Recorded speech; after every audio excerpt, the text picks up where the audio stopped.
Do you see how that's still solving for you? You got to get intentional with your growth plan. This is the work. That's not being a baby bird. When I talk about the rule of 5, right? The rule of 5, not being a baby bird, is having your own growth plan. It means you're learning and discovering who you are, what you're about, what you value, what you want to do, what your strengths and weaknesses are. You're not asking somebody else to do that work for you, you're doing that work for you.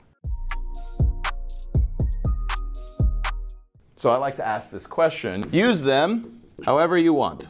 And I'll say you got relationships, lifestyle, and money, promotion, accolades, and growth. And then I'll just ask the person, you got 10 credits to spend, where are you spending them? Sometimes people will be like, oh, I'm really relational, so probably 5 here. Well, money means something to me, but I don't want to put it number 1 because that's, that can be, so I'm going to say 3 here. And then, growth is cool, so I'll do 2 there. Now, if you're serious, genuinely serious about any one of these 3 things, what must be number 1? 100%. The only way you're going to get to these sustainably is through that. So I love it when a motherfucker goes, oh yeah, I'm going to put all 10 credits here. Almost nobody does that, by the way. It's like a trick question. I asked the island question too, with the same idea in mind. Like if you're stuck on an island, you're not getting off the island. That's very implicit. You're not getting off the island. But you can bring a few things to you. What are you bringing? Number 1, my boyfriend, because I love him. Or my mom. So how's that working out? Hey, Mom! Good to see you. I've got some good news and I've got some bad news. You want the bad news first or the good news? I'll take the bad news first. Okay, yeah. The bad news is you're stuck on this island with me forever. I know. The good news is I brought you here. Yeah, that's a good point. Well, who are they solving for? Themselves, which is what most humans are always doing. They're solving for themselves, not others. They're not thinking about anyone else. This is one of the lessons, if you can learn this early in your life, will change your fucking life. Most people are only solving for themselves. Even when they're nice. And there's a difference between being a nice guy and a good guy. They're not necessarily the same thing. What is the nice guy trying to do? Not get friend zoned, which is exactly what happens. But why does that happen to the nice guy? What's his priority? He wants to be liked. Yeah. He's not being nice because he's trying to be considerate of other people.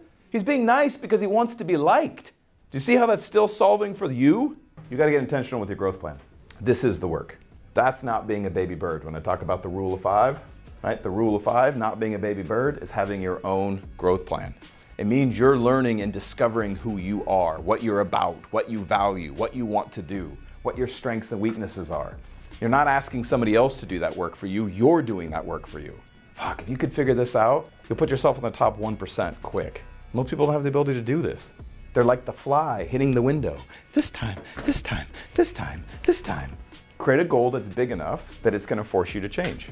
If your goal doesn't scare you or it isn't going to force you to change, it's not big enough, in my opinion. So that's the first thing. Then, when you get yourself a goal and you're struggling to be accountable to it, now you have an opportunity to go, why am I struggling with being accountable to my goal? And the question is, what do I value more? There's something you're valuing more than what you say you want. The point here is not to be in judgment. It's to seek to understand yourself. So it's like, well, I say I want that, but I keep doing that. Why? Why is that more important to me? Now you're on the process of exploration, and there's 7 steps here. You want all 7 of them? 7 steps to mastery. Number 1, which I spend an insane amount of time talking about. We're going to do an event here in September for the public that will sell out, probably 200 people, 250 people. And the whole entire fucking thing is going to be on one topic, self-awareness.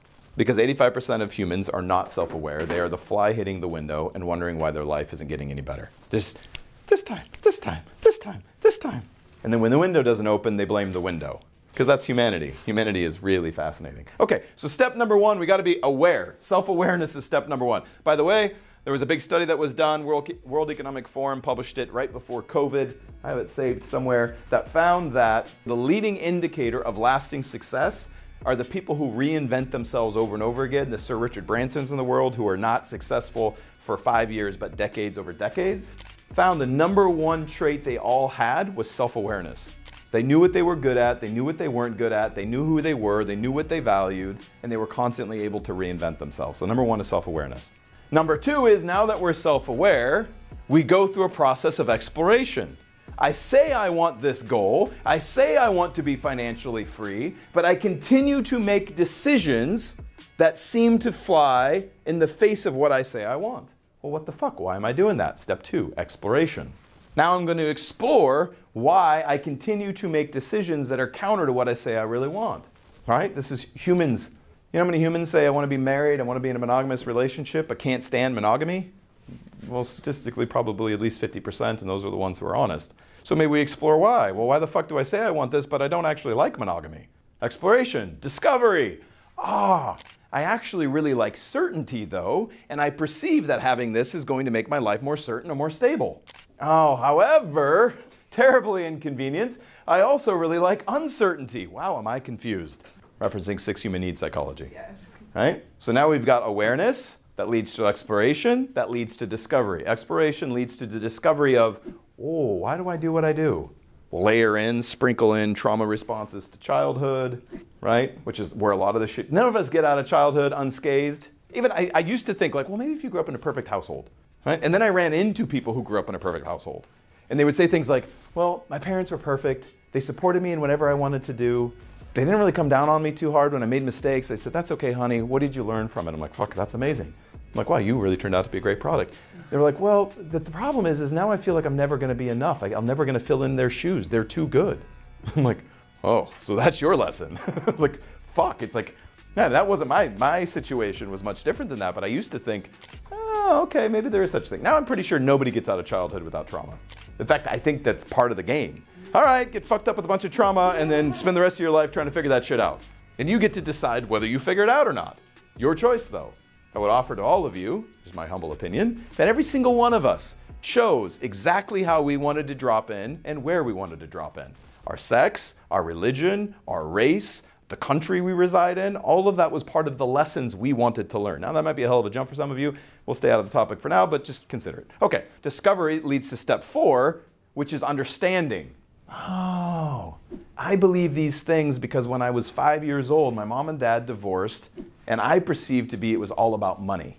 And now I believe that if I have money, that I'm not going to be able to have a good wife or a good husband. Oh, so I'm self-sabotaging myself. You may need therapy or psilocybin to help you with that, but either way, I'm not a doctor, I don't play on the internet, go do your own research. You may figure that out and go, oh, I've got some limiting beliefs here that are self-sabotaging me, and I keep fighting against the thing I really want because I believe if I get it, I'm going to lose what I really want. Fuck. That's understanding. Step 5, what is the truth of this? Well, I was a 5-year-old kid who's trying to cope with the pain of my parents getting divorced. Money didn't cause the divorce. Their inability to work together and communicate caused the divorce. Acceptance. Now I reintegrate that part of my life. Do you know how many people are still claiming they are the way they are because of something that happened to them in their childhood? Even their birth order. Well, I'm the youngest, so that's how I show up. Great, dude. Do you still live at home? No, I haven't lived at home for 30 years. Then what the fuck? Help me understand. Is that a legitimate excuse for showing up the way you do? No, unless you think it is.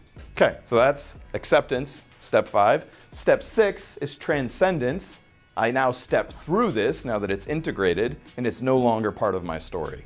Step 7, mastery. It's important to unpack those steps because it helps you understand where you are in that process.